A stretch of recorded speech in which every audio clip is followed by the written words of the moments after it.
ونستعينه ونستغفره ونعوذ بالله من شرور أنفسنا ومن سيئات أعمالنا من يهد الله فلا مضل له ومن يضلله فلا هادي له ونشهد أن لا إله إلا الله وحده لا شريك له ونشهد أن سيدنا وحبيبنا ومولانا محمدا عبده ورسوله الذي أرسله بالحق بشيرا ونذيرا وداعيا إلى الله بإذنه وسراجا منيرا فقد قال الله تعالى في كلامه المجيد وفرقانه الحميد أعوذ بالله من الشيطان الرجيم بسم الله الرحمن الرحيم إن الله وملائكته يصلون على النبي يا أيها الذين آمنوا صلوا عليه وسلموا تسليما اللهم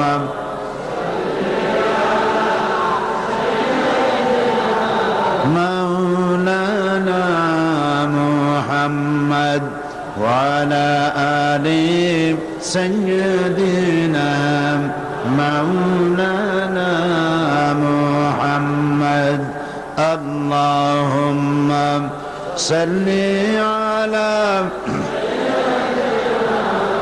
مولانا محمد وعلى آل سيدنا مولانا محمد بلغ العلا بكماله كشف الدجى بجماله حسنت جميع خصاله صلوا عليهم مشرق حب محمد مطلع ديوان ما مطلع خورشید شقاش سینه سوزان من بلغ العلا بكماله كشف الدجى بجماله حسنت جميع خصاله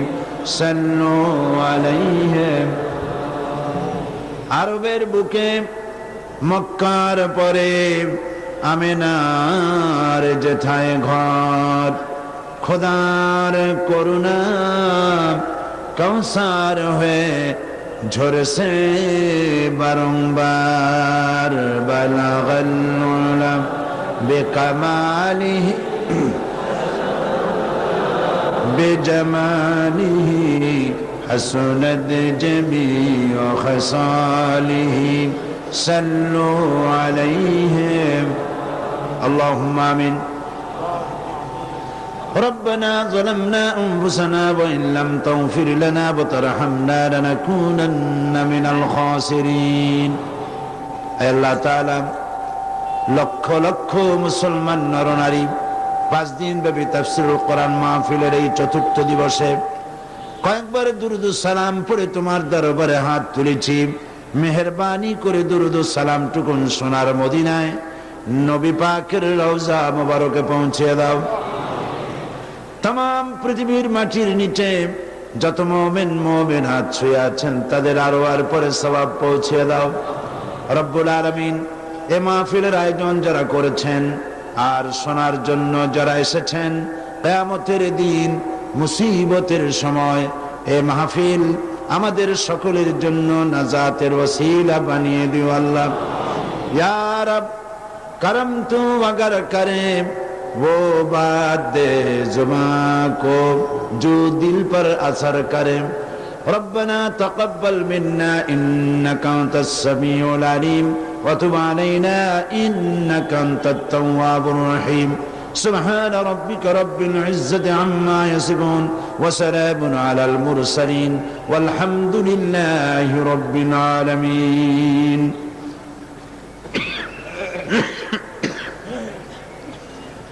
শ্রদ্ধেয় জনাব সভাপতি, ইসলামী আন্দোলনের বিশিষ্ট নেতা, বিশিষ্ট ইসলামী চিন্তাবিদ হযরত মাওলানা মুমিনুল হক চৌধুরী সাহেব, হযরত উলামায়ে কেরাম, সম্মানিত আজকের এই সমাবেশের উপস্থিতি, বাংলাদেশের বিভিন্ন জেলা থেকে আগত, পার্শ্ববর্তী দেশ থেকে আগত আমার দিনদার ইমানদার ভাইয়েরা, পর্দার আড়ালের মা ও বোনেরা, প্রিয় সাংবাদিক বৃন্দ, আসসালামু আলাইকুম ওয়া রাহমাতুল্লাহি ওয়া বারাকাতুহু। আল্লাহ রব্বুল ইজ্জত ওয়াল জালাল তার দরবারে লাখো কোটি শুকরিয়া আদায় করছি যে মহান আল্লাহ তাবারক ওয়া তাআলা আমাদেরকে আজ ইসলামী সমাজ কল্যাণ পরিষদ কর্তৃক আয়োজিত 5 দিন ব্যাপী তাফসীরুল কোরআন মাহফিলের আজকের এই চতুর্থ দিবসে আমাদেরকে উপস্থিত হওয়ার তৌফিক এনায়েত করলেন। মুনিবের দরবারে শুকরগুজার হচ্ছি, সকলে পড়ছি আলহামদুলিল্লাহ। রব্বানা লাকাল হামদ হামদান কাসীরান তাইয়্যিবান মুবারাকান ফীহি। আজকের পবিত্র জুমারাত, কোরআনে কারীমের মাহফিল, সব মিলিয়ে একটি বিরাট নিয়ামত আমাদের সামনে। কোরআনে কারীমের আলোচনা শোনার জন্য দূর দূরান্ত থেকে লাখো জনতার এই ঢল নেমেছে চট্টগ্রামের এই ময়দানে। কোরআনে কারীম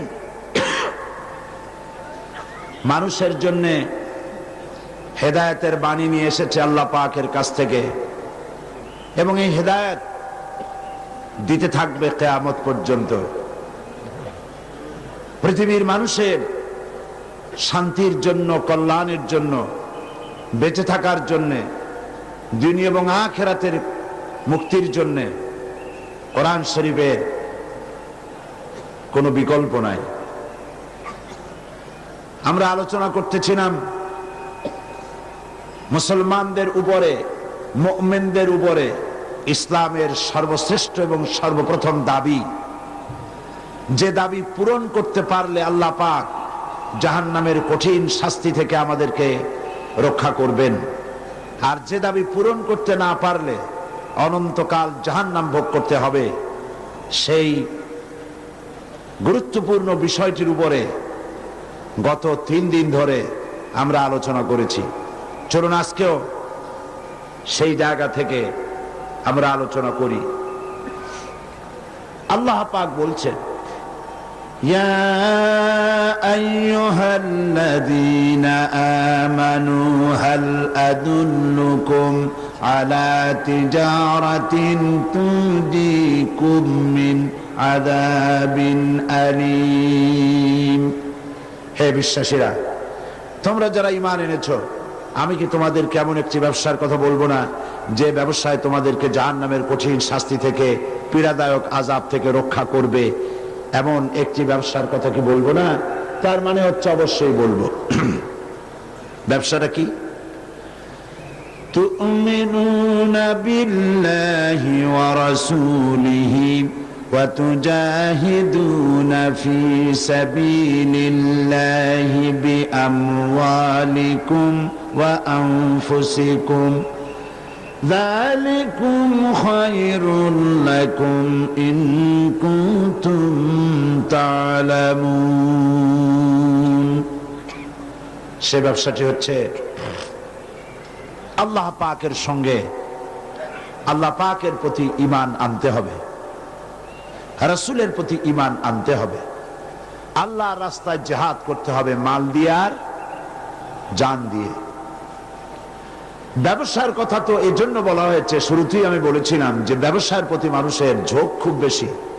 ব্যবসায় লাভ হোক এটা মানুষ খুব প্রত্যাশা করে, ব্যবসায় নোকসান হোক মানুষ এটা মোটেই কামনা করে না। মাওলানা ইহতিসামুল হক থানভী রহমতুল্লাহ আলাইহি একবার তার ওয়াজের মধ্যে বলেছিলেন, একটি রূপক কথা বলেছিলেন। সেটি হচ্ছে কিয়ামতের দিন এক ব্যক্তিকে উপস্থিত করা হবে, সে ব্যক্তি ব্যবসায়ী। ফেরেশতা তাকে বলবে, আল্লাহর বান্দা, তোমার তো পাপ পুণ্য সমান হয়ে গেছে, এখন বলো কোথায় যাবা, বেহেশতে যাবা না দোজখে যাবা? লোকটি বলছে, ভাই ফেরেশতা, আমি বেহেশতেও চিনি না দোজখও চিনি না, যেখানে গেলে আমার 2 পয়সা লাভ হবে আমার সেখানে পাঠাও।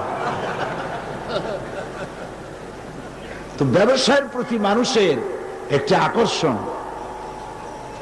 ব্যবসায় লাভবান হওয়ার জন্য একটা মনোবৃত্তি, এটা মানুষের একটা সহজাত প্রবৃত্তি।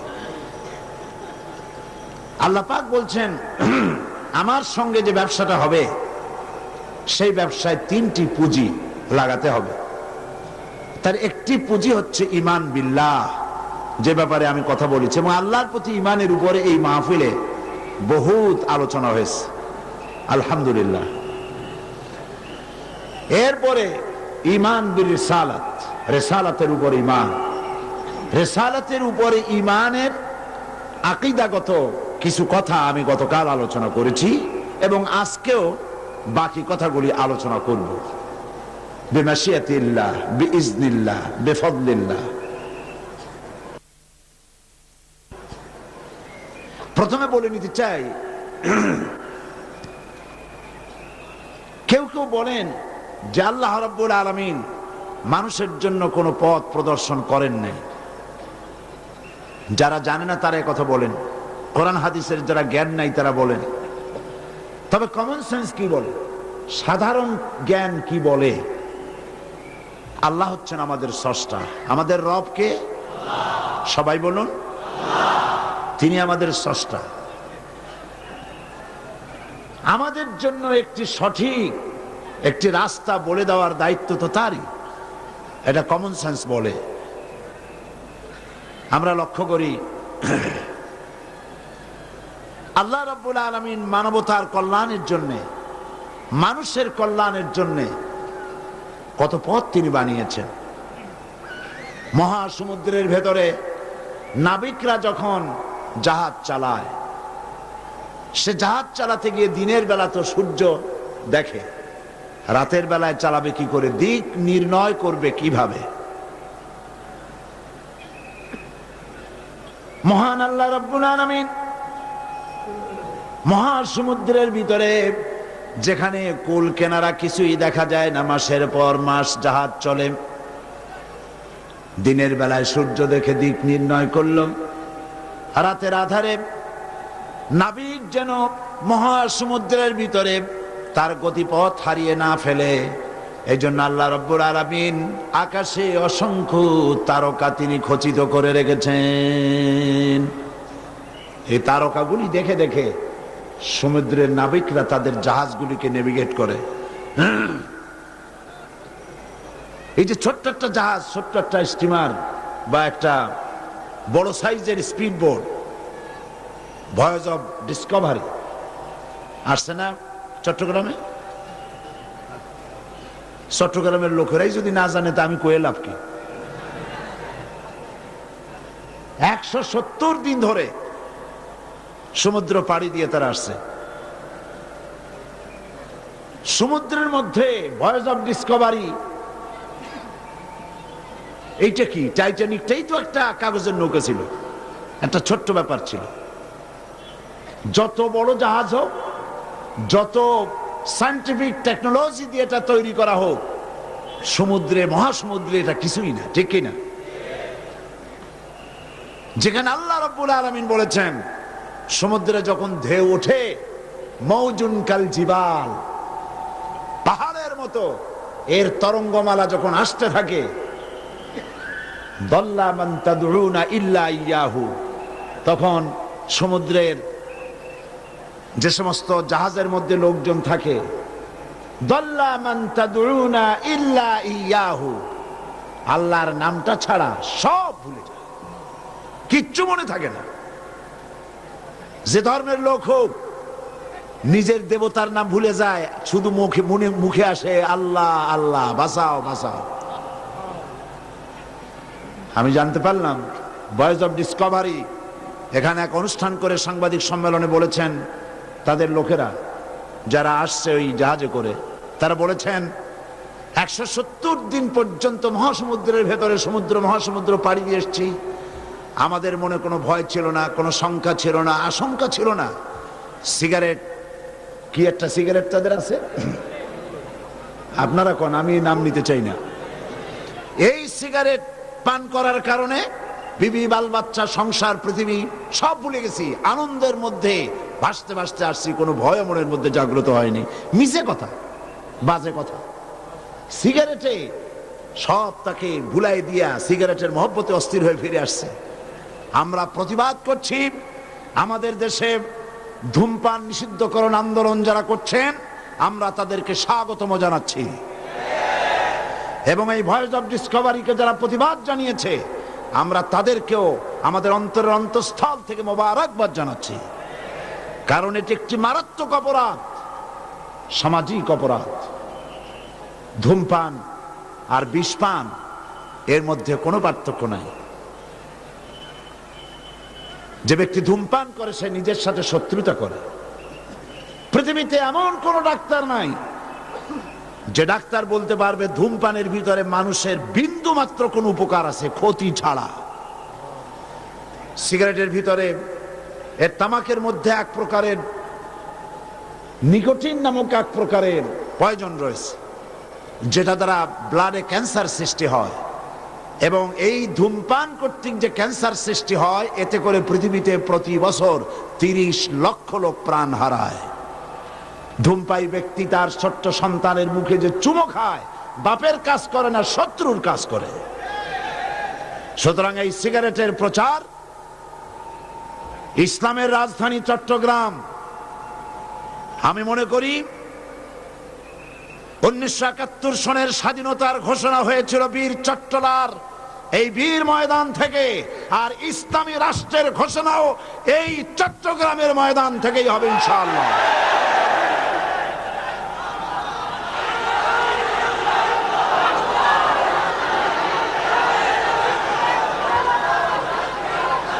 আমি বলছিলাম সমুদ্রের ভেতরে এই জাহাজগুলি চলতে গিয়ে যেন পথ না হারায়, সেই পথের দিশা কে দেন? বলবেন না কে দেয়? মরুভূমির ভিতরে হাজার হাজার মাইল মরুভূমি, গাছ নাই, পালা নাই, বাড়ি ঘর নাই, কোন মরুচারী মরুভূমির ভিতরে চলতে গিয়া সেজন্য পথ হারায়া প্রাণ নাশ না হয়ে যায়, এজন্য আল্লাহ রাব্বুল আলামিন মরুভূমির ভিতরে নিশানা বানায় রেখেছেন যাতে পথ না হারায়। পাহাড়ের ভিতরে কোন সরকার রাস্তা বানায় নাই, বড় বড় পাহাড়ের ভিতরে, জঙ্গলের ভিতরে যেখানে প্রয়োজন সেখানে মানুষেরা কিছু কিছু রাস্তা বানিয়েছে, কিন্তু অধিকাংশ পাহাড়ের ভিতরে, অরণ্যের ভিতরে কেউ রাস্তা বানায়নি। এই জঙ্গলের ভিতরে, পাহাড়ের ভিতরে কোন মানুষ যদি ঢুকে যায় সে যেন হারায় না যায়, সেই জন্য রব্বুল আলামিন পাহাড়ের ভিতরে আল্লাহ পাক গিরিপথ তৈরি করেছেন, পানির অভাবে যাতে করে প্রাণী মরে না যায়, সেজন্য পাহাড়ের ভিতরে রব্বুল আলামিন সুমিষ্ট পানির ঝর্ণা ধারা প্রবাহিত করেছেন। আল্লাহ রব্বুল আলামিন পাহাড়ের মধ্যে গিরিপথ তৈরি করলেন, যে আল্লাহ রাব্বুল আলামিন সমুদ্রের নাবিকদের জন্য চিহ্ন সৃষ্টি করলেন আকাশে, যে আল্লাহ রাব্বুল আলামিন মরুভূমির ভিতরে নিশানা তৈরি করলেন মানুষ না হারায় সেজন্য, সে আল্লাহ রাব্বুল আলামিন বিশ্ব মানবতা চলতে গিয়ে তার জীবনের রাজনৈতিক মোড়ে মোড়ে, তার জীবনের অর্থনীতির মোড়ে মোড়ে, তার জীবনের সংস্কৃতির মোড়ে মোড়ে, তার জীবন চলার প্রতিটি অঙ্গনের মোড়ে মোড়ে আল্লাহ পাক বাতি জ্বালায় রাখেন নাই। এটা যে চিন্তা করে সে নিজের উপরে জুলম করে এবং আল্লাহ পাকের কুদরতকে সীমাবদ্ধ করতে চায়। নাউজুবিল্লাহ। এই পৃথিবীর সমস্ত মানুষ যেন অন্ধকারে হারিয়ে না যায়, সেজন্য আল্লাহ রাব্বুল আলামিন পথ তৈরি করেছেন, আলো দিয়েছেন। সে আলোটা কি? আল্লাহ পাক বলেন, قد جاءكم من الله نور وكتاب مبين। আমি আল্লাহর পক্ষ থেকে এসেছে তোমাদের জন্য নূর, ওয়া কিতাবুম মুবিন, আর এসেছে সুস্পষ্ট কিতাব। قد جاءكم من الله نور, অবশ্যই আল্লাহ পাকের পক্ষ থেকে তোমাদের জন্য এসেছে আলো। সে আলোটা কি? সে আলো হচ্ছেন মুহাম্মাদুর রাসূলুল্লাহ সাল্লাল্লাহু আলাইহি ওয়াসাল্লাম। হুজুরের নাম শুনবেন আর সঙ্গে সঙ্গে কি বলবেন? নবীজি বলেছেন, যে ব্যক্তি আমার নাম শোনার পরে আমার প্রতি দরুদ পড়লো না, সে আমার প্রতি বখিলি করলো। আর যে ব্যক্তি আমার উপরে একবার দরুদ পড়বে, রব্বুল আলামিন তার নামায় আমলে 10টা রহমত তার আমল নামায় লিখে দিবেন।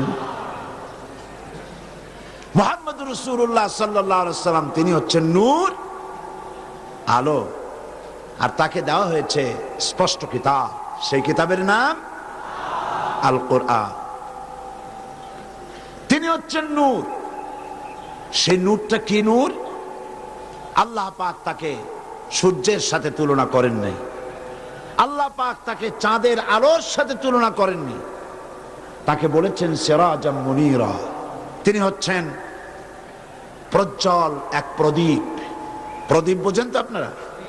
প্রদীপকে আপনাদের ভাষায়, অর্থাৎ চট্টগ্রামের ভাষায়, কলুকাল ল্যাঙ্গুয়েজ, আপনাদের আঞ্চলিক ভাষায় আপনারা কি বলেন? চেরাগ।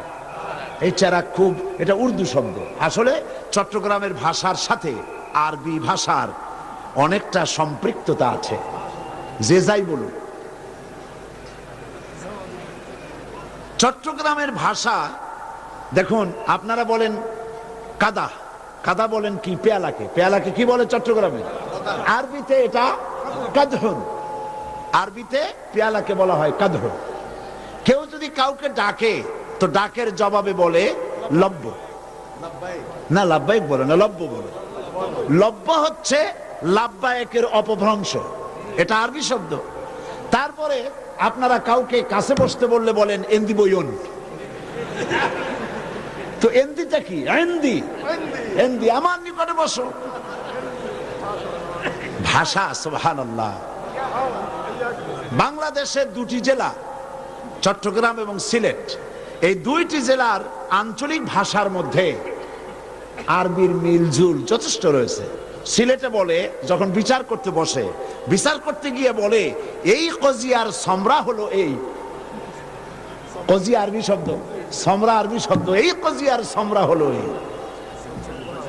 তারাও আরবি কথার কিছু মিলজুল আছে। অবশ্য বাংলা ভাষায় যে আমরা কথা বলি, আমাদের দেশের বাংলা ভাষার আমরা সর্বনাশ করে ফেলাইছি।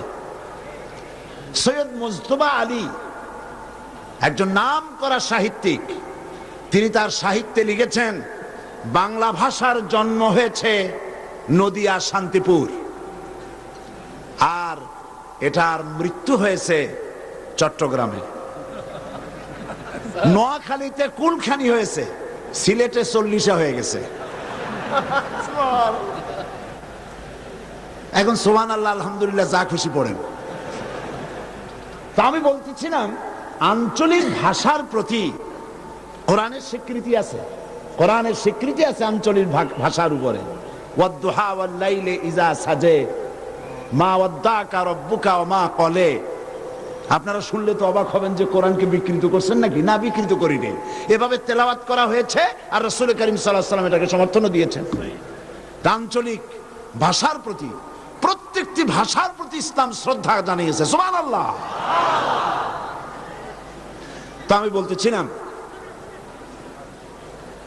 ভাষা, আপনারা বলেছেন চেরাগ।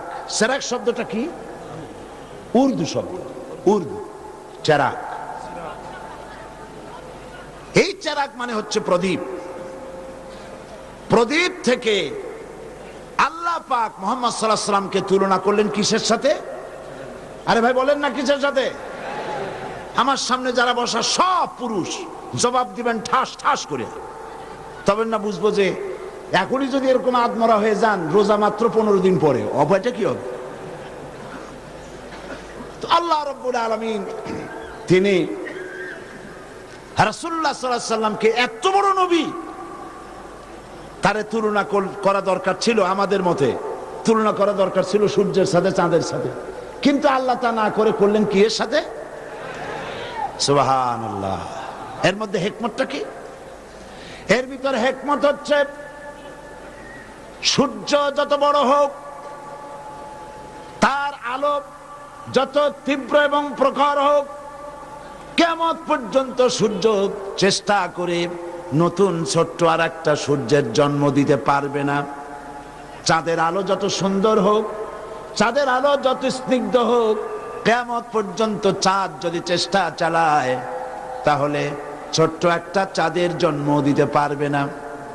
কিন্তু আপনার চট্টগ্রামের একটি চেরাগ, সারা চট্টগ্রাম বিভাগের ভিতরে কোথাও ইলেকট্রিসিটি নাই, আলো নাই, চট্টগ্রামে একটা চেরাগ আছে।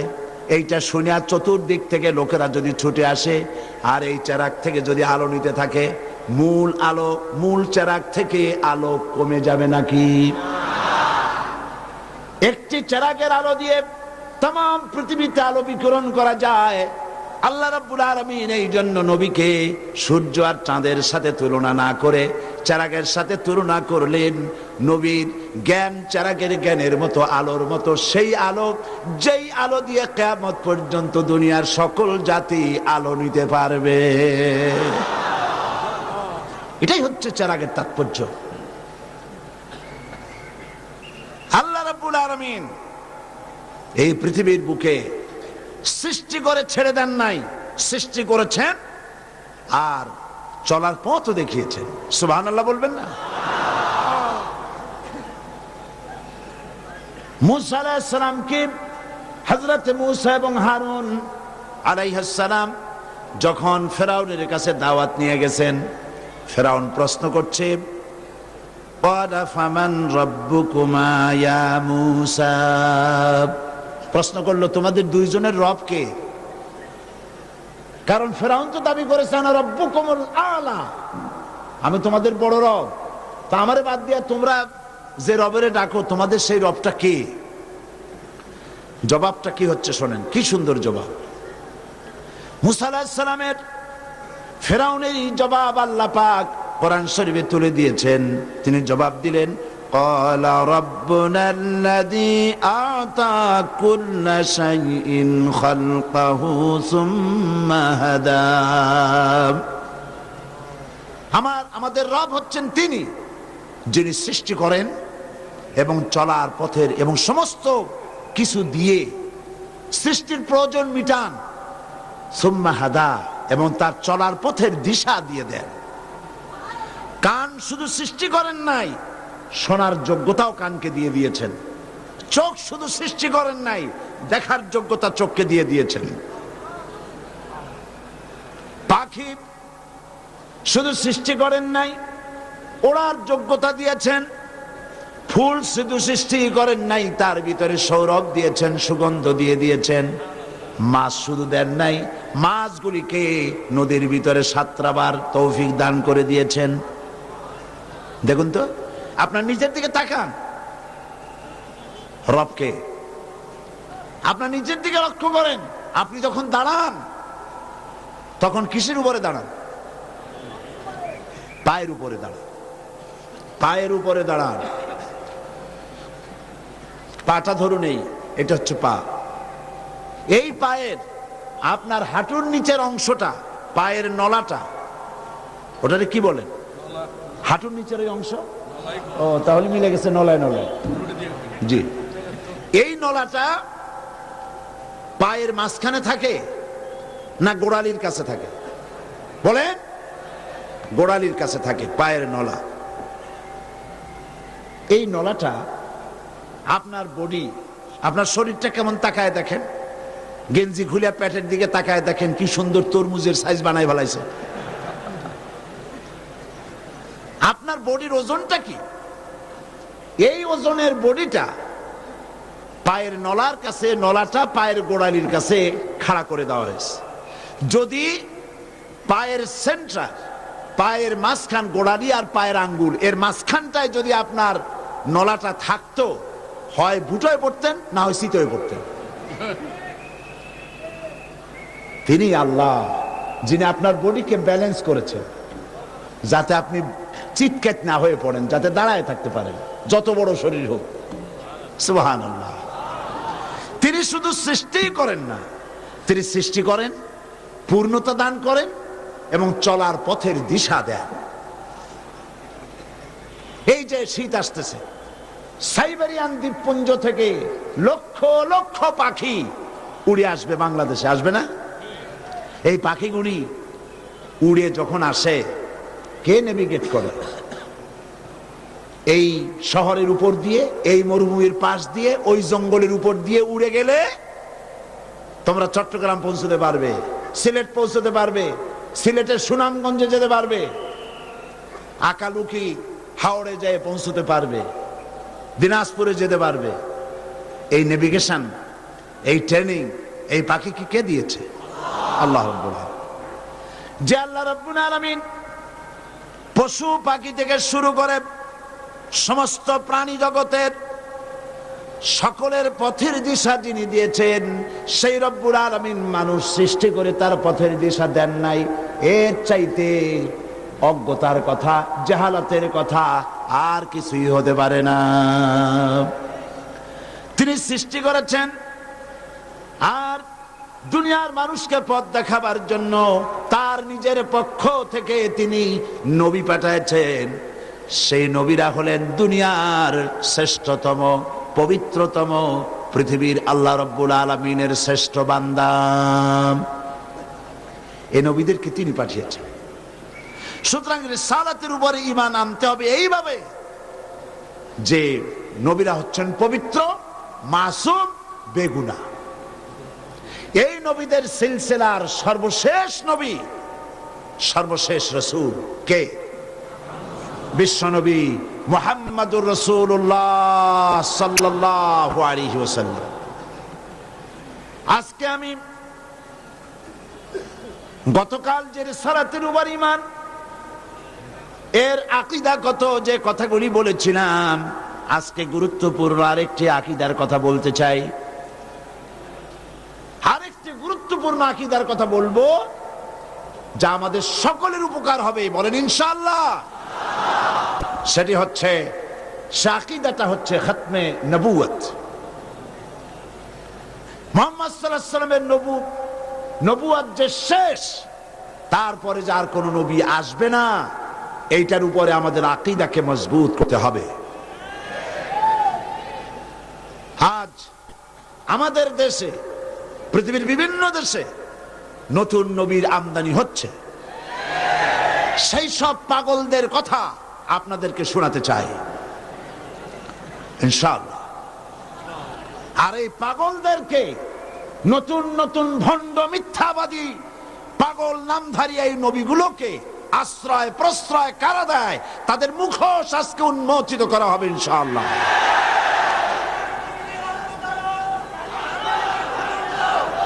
বিশ্বনবী মুহাম্মদ রাসূলুল্লাহ সাল্লাল্লাহু আলাইহি ওয়াসাল্লাম এই পৃথিবীতে তার চাইতে বেশি মর্যাদা আল্লাহ পাক কাউকে দেন নাই। এত সম্মান আল্লাহ কাউকে করেন নাই। সুবহানাল্লাহ। আল্লাহ রাব্বুল আলামিন এই পৃথিবীতে যত নবী পাঠিয়েছেন, কোন নবীকে যদি ডাকার দরকার হয়েছে আল্লাহ পাক নাম ধরে ধরে ডেকেছেন। হযরত আদম আলাইহিস সালামকে বলেছেন, ইয়া আদম উসকুন আনতা ওয়া যাওজুকাল জান্নাহ। আবার যখন নূহ আলাইহিস সালামকে ডাকবেন, আল্লাহ পাক বলেছেন, ইয়া নূহ লাইসা মিন আহলিক। মূসা আলাইহিস সালামকে ডাকবেন, আল্লাহ পাক ডেকেছেন, ওয়ামা তিলকা বিয়ামিনিকা ইয়া মূসা।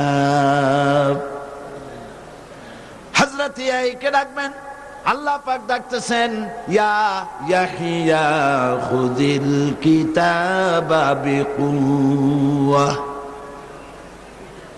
আল্লাহ রাব্বুল আলামিনের যখন ডাকার প্রয়োজন হলো, জাতির পিতাকে, কে জাতির পিতা? চিল্লায় বলেন। মুসলিম জাতির পিতাকে আল্লাহ রাব্বুল আলামিন যখন ডাকার দরকার বোধ করেছেন, তিনি বলেন নাই, ও জাতির পিতা ইব্রাহিম, এইভাবে ডাকেন নাই। আমাদের জাতির পিতা ইব্রাহিম, এতে কি কোনো সন্দেহ আছে নাকি? এই কোরআন শরীফের ভিতরে আল্লাহ পাক বলে দিয়েছেন, মিল্লাতা আবিকুম ইব্রাহিম। মুসলিম মিল্লাতের পিতা কে বলুন? খবরদার, এই ব্যাপারে কোনো আপোষ নাই। হযরতে ইব্রাহিম আলাইহিস সালামকে আল্লাহ রাব্বুল আলামিন ডাকার সময় ডেকেছেন, ওয়ানাদাইনাহু আইয়া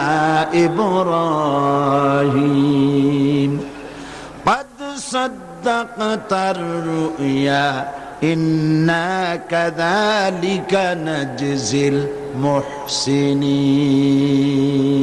আমি ইব্রাহিমকে ডেকে বললাম, ইব্রাহিম, তুমি তোমার স্বপ্নকে বাস্তবে রূপ দিয়েছ। এইভাবে করে আল্লাহ পাক সব নবীদেরকে যারে যারে ডাকবেন নাম ধরে রেখেছে। কিন্তু গোটা কোরআন শরীফের ভিতরে আল্লাহ রাব্বুল আলামিন তার নবীকে একটি জায়গায় নাম ধরে ডাকেন নাই। নাম ধরে তো ডাকলেনই না। কোরআন শরীফের কোথাও নাই যে আমার কোন নবীকে, কোন উম্মতকে আল্লাহ পাক বলেন নাই তোমাদের নাম নবীকে তোমরা নাম ধরে ডাকবা না। ইনজিলে বলা হয় নাই ঈসা আলাইহিস সালামকে নাম ধরে ডাকবা না। তাওরাতে বলা হয় নাই মুসা আলাইহিস সালামকে নাম ধরে ডাকবা না। কিন্তু এই কোরআন শরীফে আল্লাহ রাব্বুল আলামিন বলেন, লা তাজআলু দুআআর রাসূলি বাইনাকুম কাদুআই বা'দিকুম বা'দা। খবরদার, তোমরা পরস্পরকে যেভাবে নাম ধরে ডাকাডাকি করো, আমার হাবিব মুহাম্মদ সাল্লাল্লাহু আলাইহি ওয়াসাল্লামকে নাম ধরে রেখো না। সুবহানাল্লাহি বিহামদিহি।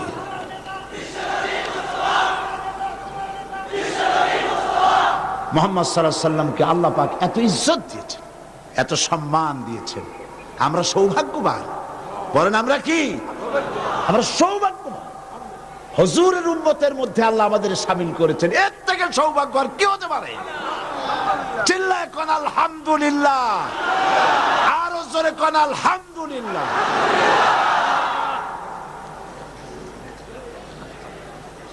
আল্লাহ তার নবীকে এত মর্যাদা দিলেন, আপনি যদি পিতার সঙ্গে কোনো বেয়াদবি করেন, শুধু বেয়াদবির মধ্যে সীমাবদ্ধ থাকবে, ঈমান নষ্ট হবে না।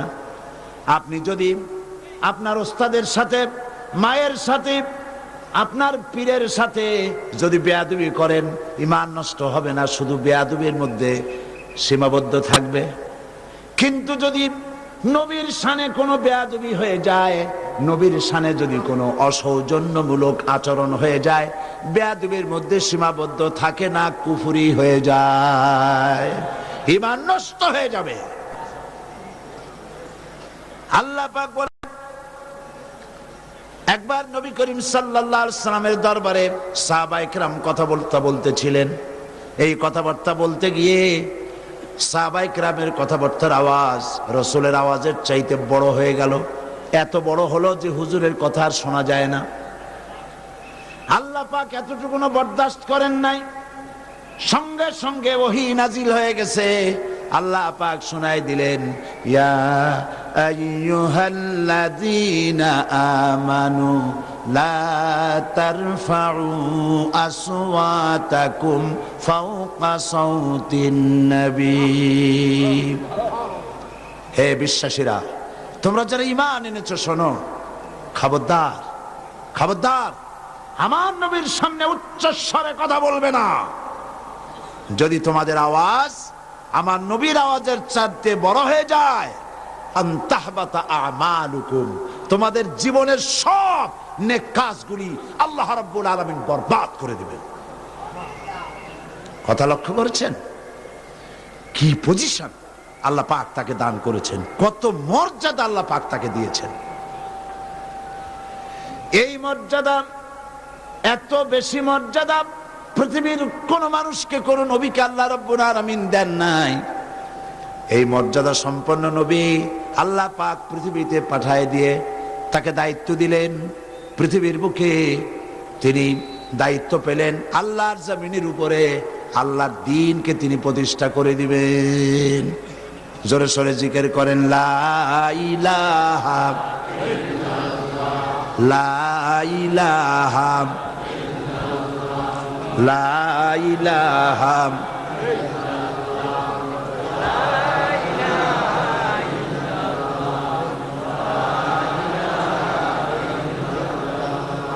লা ইলাহা ইল্লাল্লাহ মুহাম্মাদুর রাসূলুল্লাহ।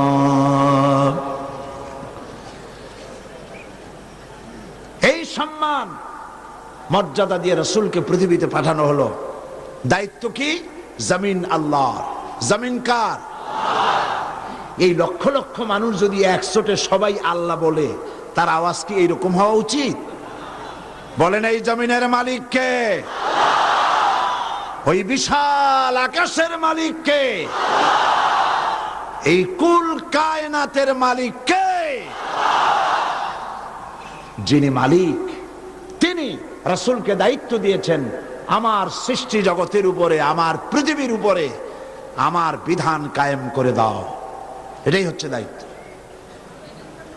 নবীজি এই দায়িত্ব পালন করতে গিয়ে মানুষকে বলেছেন, ইয়া আইয়ুহান নাস কুলু লা ইলাহা ইল্লাল্লাহ তুফলিহু। হে মানব সকল, যদি নির্যাতন থেকে বাঁচতে চাও, যদি তোমরা জুলুম থেকে বাঁচতে চাও, যদি অন্যায় থেকে বাঁচতে চাও, ক্ষুধা দারিদ্র থেকে যদি বাঁচতে চাও, পরকালের জাহান্নামের আযাব থেকে যদি বাঁচতে চাও, তাহলে ঘোষণা দাও, লা ইলাহা ইল্লাল্লাহ, লা ইলাহা ইল্লাল্লাহ, লা ইলাহা লা ইলাহা ইল্লাল্লাহ মুহাম্মাদুর রাসূলুল্লাহ। রাসূল করিম সাল্লাল্লাহু আলাইহি ওয়াসাল্লাম মক্কি জিন্দেগিতে 13 বছর বসে লোক তৈরি করলেন, বাহিনী তৈরি করলেন। তাওহীদ, রিসালাত এবং আখিরাতের ট্রেনিং দিয়ে কেমন লোক তৈরি হলো? আবু বকর, ওমর, উসমান, আলী, জুবায়ের, খাব্বাব, খুবাইব, আম্মার, আবু সাইদ খুদরি, আবু মুসা আশআরী রিদওয়ানুল্লাহি তাআলা আলাইহিম আজমাইন। এই সব বিশাল বিশাল ব্যক্তিত্ব তৈরি হয়ে গেল। একটি রাষ্ট্র তৈরি করার জন্য, আল্লাহর আইন জমিনে প্রতিষ্ঠা করার জন্য একটা জনগোষ্ঠী দরকার, যোগ্য একটি জনগোষ্ঠী দরকার। সেই জনগোষ্ঠী মক্কি জিন্দেগিতে, নবুয়তের মক্কি জীবনে রাসূলুল্লাহ তৈরি করে ফেললেন। এর আগে ওরা কিন্তু নেতৃত্ব দিতে চেয়েছিল, কাফেরেরা বলছিল, আবু তালেবকে বলেছিল, আবু তালেব মুহাম্মদ সাল্লাল্লাহু আলাইহি ওয়াসাল্লামকে বলো তিনি যেন লা ইলাহা ইল্লাল্লাহর দাওয়াতটা না দেন। আছে না হাদিস শরীফে? এর বিনিময় তারে সোনা দেব, টাকা দেব, নেতৃত্ব দেবে, সুন্দরী মেয়ে দেব, যা চাই তাই দেব। রাসূলুল্লাহ রাজি হয়েছিলেন? রাজি হন নাই কেন? এই জন্য রাজি হন নাই, তিনি বুঝতে পেরেছেন আল্লাহ যে উদ্দেশ্যে আমারে পাঠাইছেন সেই উদ্দেশ্যে এখনো লোক তৈরি হয় নাই। এখন যদি ওরা আমারে প্রেসিডেন্ট বানায় তাহলে প্রধানমন্ত্রী হবে আবু জাহেল, অর্থমন্ত্রী হবে আবু সুফিয়ান, উতবা সাহেবা মুগিরা স্বরাষ্ট্রমন্ত্রী হইয়া দেশটারে জ্বালাইয়া শেষ করি ভালোবে। আল্লাহর নবী জবাবে বললেন, ও আমার চাচা, ওদের পক্ষে যেটা দেওয়া সম্ভব সেটা তো দূরের কথা, যেটা দেওয়া সম্ভব নয় তাও যদি আমাকে দিতে পারে, যেমন আকাশের ওই সূর্যটা ধরে এনে ওরা যদি আমার ডান হাতে তুলে দেয়, আর আকাশের ওই পূর্ণিমার চাঁদটা ধরে এনে ওরা যদি আমার বাম হাতে তুলে দেয়, এর বিনিময়ে আমি মুহাম্মদ রাসূলুল্লাহ সাল্লাল্লাহু আলাইহি ওয়াসাল্লাম তাওহীদের দাওয়াতকে এক মুহূর্তের জন্য ছেড়ে দেব না। আমি আসছি এই কাম করার জন্য। লোক তৈরি হলো, সময় লাগলো কত বছর? 13 কত বছর? 13 বছর সময় লেগেছে। এই 13টি বছর সময়ের পরে নবীজি চললেন মদিনা মুনাওয়ারায়। যাওয়ার সময় আল্লাহ পাক শিখাইয়া দিলেন, আপনি পড়েন, অকুর রব্বি আদখিলনি মুদখালা সিদকিন ওয়া আখরিজনি মুখরাজা সিদকিন ওয়াজআল লি মিন লাদুনকা সুলতানান নাসীরা। হে আমার রব, হে আমার আল্লাহ, সত্যের সাথে আমাকে প্রবেশ করাও, সত্যের সাথে আমাকে বের করাও। ওয়াজআল লি মিন লাদুনকা সুলতানান নাসীরা, আর তুমি আমাকে সাহায্যকারী শক্তি দান করো। এই সাহায্যকারী শক্তি কি? এটাই হচ্ছে রাষ্ট্রীয় পাওয়ার। আমাকে রাষ্ট্র শক্তি দাও। এই দোয়া কে শিখালেন? আল্লাহ পাক শিখাই দিয়েছেন, এইরকম আমার কাছে চাও। সুবহানাল্লাহ কবেন না? আল্লাহ তো দিবেন, তারপরে বলছেন আমার কাছে এভাবে দোয়া চাও, রাষ্ট্র শক্তি চাও। আর বেওকুফ, আহমক, জাহিল মুসলমান নামধারী লোকেরা বলে ধর্ম আর রাজনীতি আলাদা। নাউজুবিল্লাহ। যারা এই কথা বলে ধর্ম আর রাজনীতি আলাদা যারা বলে, তারা মুনাফিক। মুনাফিক তারা কি? ইসলাম বোঝে নাই, ইসলাম বোঝে নাই। তাদেরকে ইসলাম বোঝার জন্য বিনীতভাবে আরজ করি, ভালো করে বুঝুন, ভালো করে পড়ুন। রাসূলুল্লাহ বললেন, আল্লাহ পাক আমাকে সাহায্যকারী শক্তি, রাষ্ট্রীয় পাওয়ার আমাকে দান করো। নবীজি মদিনা মুনাওয়ারায় গেলেন, এরপরে তিনি রাষ্ট্রপ্রধান হয়ে গেলেন। নবীজি আজ প্রেসিডেন্ট, তিনি আজকে রাষ্ট্রপতি। তিনি জনগণকে একটি সংবিধান দিলেন, যেই সংবিধান দিয়ে, কনস্টিটিউশন দিয়া দেশ পরিচালিত হলো। সেই কনস্টিটিউশনের নাম কি? সবাই বলেন, নাম কি? এই কোরআনের রাজ কায়েম করে দিলেন। চুরি বন্ধ হলো, ডাকাতি বন্ধ হলো, জেনা বন্ধ হলো, চুরি বন্ধ হলো। রাসূল করিম সাল্লাল্লাহু আলাইহি ওয়াসাল্লাম কে আল্লাহ পাক লেজিসলেটিভ পাওয়ার দিলেন, তাকে ভাইসরয় হিসাবে আল্লাহ নিয়োগ দিলেন। হালাল আর হারাম যা আল্লাহ করেছেন, এর মধ্যেই হালাল হারামের সীমাবদ্ধ নয়। রাসূলুল্লাহকে আল্লাহ পাক হালাল হারাম এর লিস্ট তৈরি করার, বিধিনিষেধের এই সীমারেখা তৈরি করার ইখতিয়ার আল্লাহ রাসূলকেও দান করেছিলেন। এ ব্যাপারে গতকাল হাদিস থেকে আমি আপনাদের সামনে আলোচনা করেছি। এই যে আমরা জুমার নামাজ পড়ি, এই জুমার নামাজ আগামীকাল জুমার নামাজ, তাই না? এই জুমাবারে জুমার নামাজ পড়তে যাচ্ছি। জুমার ফরজ নামাজ কয় রাকাত? 2 রাকাত।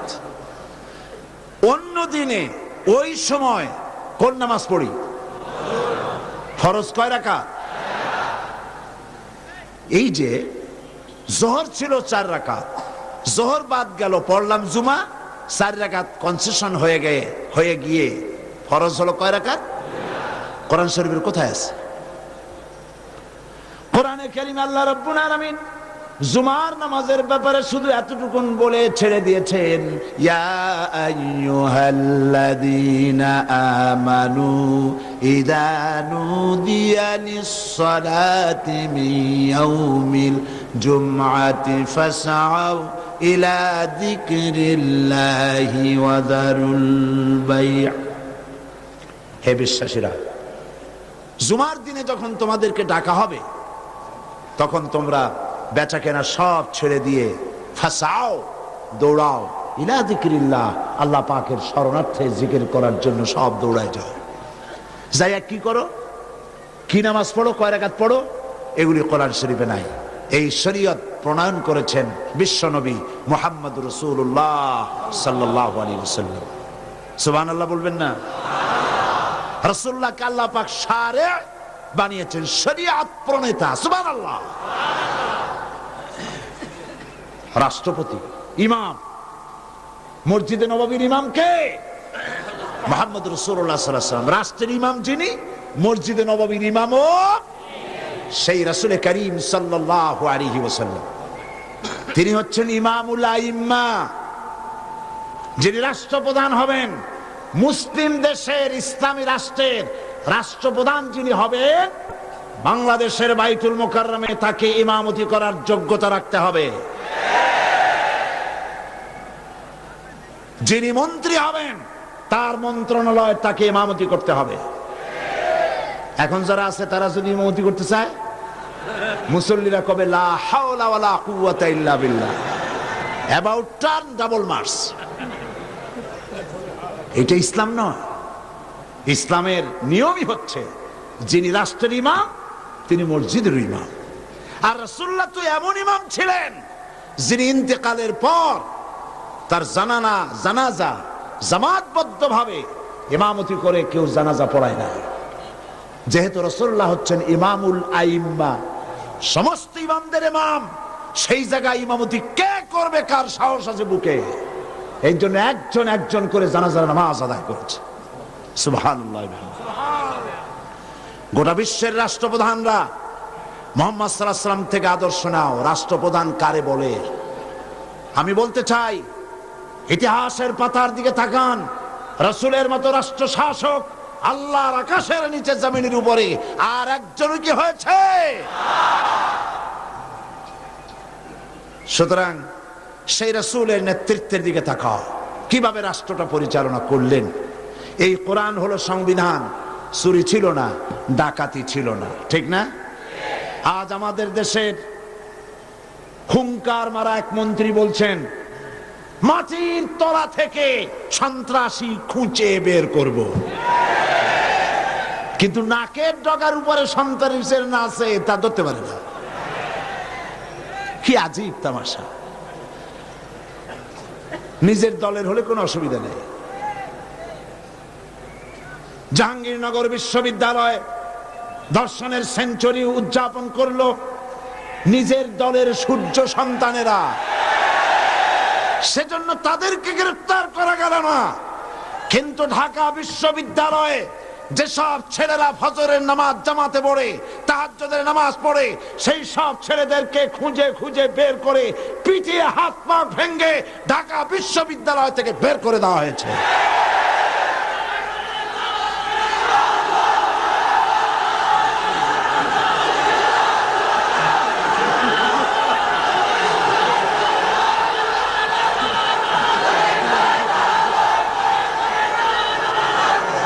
আল্লাহ রাব্বুল আলামিন আছেন, আল্লাহ রাব্বুল আলামিন নাই?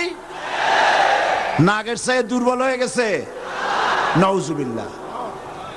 আল্লাহু লা ইলাহা ইল্লা হুয়াল হাইয়ুল কাইয়্যুম।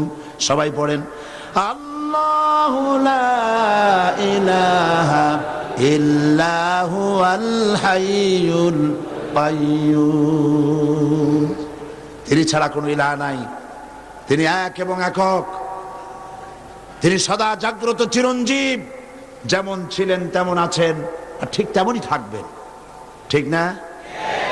সুতরাং নামাজি ছেলে আর কোরআন পড়ুয়া ছাত্রী হলের ছাত্রীদেরকে যেভাবে লাঞ্ছিত করেছো, নামাজি ছেলেদেরকে যতগুলি পিটান দিয়েছো, ডায়েরিতে লিখে রাখো সমস্ত পিটানগুলি ফেরত যাবে।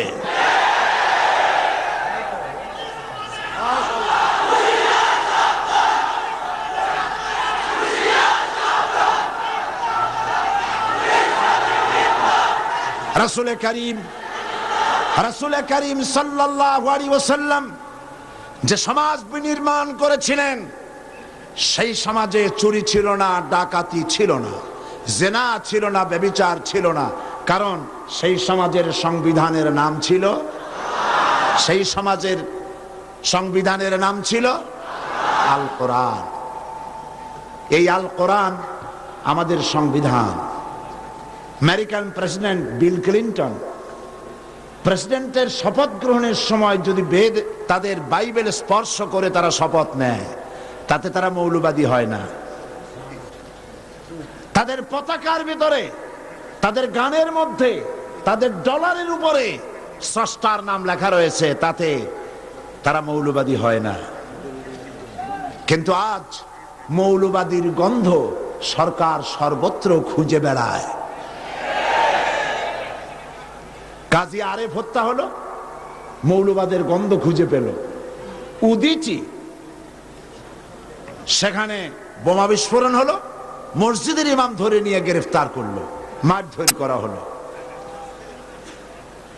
কাদিয়ানীদের উপাসনালয়, সেখানে বোমা পাওয়া গেল, মৌলবাদীদের ধরো।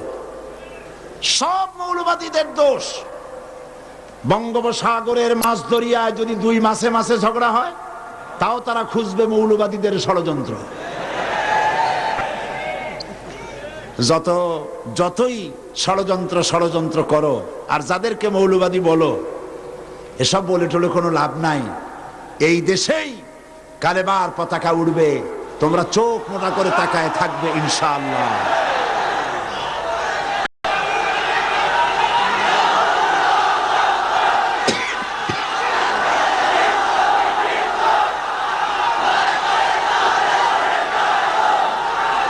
এখন বলতে চাই, বসে, আরে ভাই কি আশ্চর্য কথা, স্লোগান দেন তা তো ঠিক আছে, কিন্তু দাঁড়াবেন কেন? জোশের চোটে যদি সবাই দাঁড়ান, তাহলে আমি কি করব? বসে বসে তারপরে কাজ করেন ইনশাআল্লাহ। জি, তো রাসূল করিম সাল্লাল্লাহু আলাইহি ওয়াসাল্লাম রিসালাতের উপর ঈমান। আমি আবারও বলি, মিলাদ শরীফ পড়ে, মিছিল করে, জশ্নে জুলুস করে রাসূলের রিসালাতের উপর ঈমানের দাবি পুরো করা যাবে না। এই দাবি পূর্ণ হবে রাসূলুল্লাহ যেভাবে রাষ্ট্র তৈরি করেছিলেন, সেইভাবে রাষ্ট্রীয় ক্ষমতা হাতে নেন, তাহলেই সেই হক পুরা হবে। রাসূলুল্লাহ কি করেছিলেন? কোরআনে কারীমে আল্লাহ রাব্বুল আলামিন বলেন, ইয়া'মুরুহুম বিল মা'রুফি ওয়া ইয়ানহাহুম আনিল মুনকারি ওয়া ইউহিল্লু লাহুমুত তাইয়্যিবাত ওয়া ইউহাররিমু আলাইহিমুল খাবাইথ। নবীর দায়িত্ব লই মানুষকে ভালো কাজের আদেশ করবেন, অন্যায় কাজ থেকে তিনি ফিরায় রাখবেন, এবং পবিত্র জিনিসগুলিকে হালাল করে দিবেন, আর অপবিত্র জিনিসগুলিকে তোমাদের জন্য হারাম করে দিবেন। নবীর দায়িত্ব ভালো কাজের আদেশ, অন্যায় কাজের নিষেধ।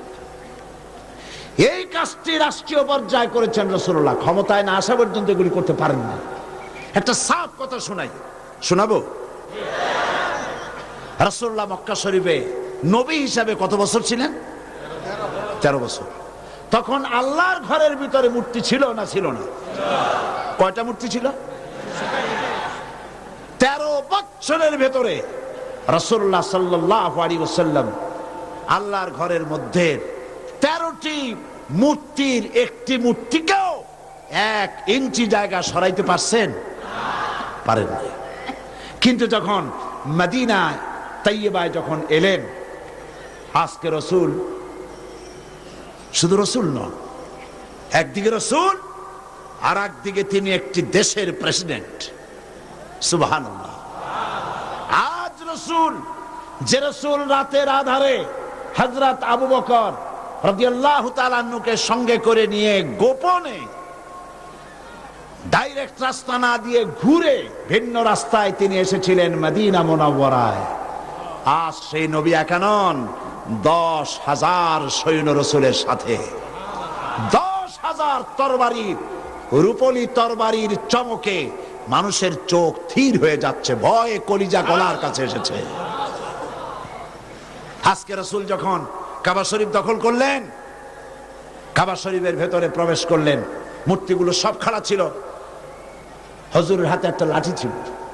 এই লাঠি দিয়ে রাসূল করিম সাল্লাল্লাহু আলাইহি সাল্লাম মূর্তির মাথার উপর আঘাত করলেন আর বললেন, কুল জা আল হক ওয়া যাহাকাল বাতিল ইন্নাল বাতিলা কানা যাহুকা।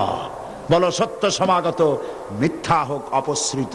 পিটাইয়া সমস্ত মূর্তিগুলিকে রাস্তার বাইরে ফেলে দিলেন, মূর্তি ভেঙে চুরমার করে দিলেন। রাসূল যে মূর্তি ভাঙলেন, আজ সেই মূর্তি আমার দেশে গড়ছে।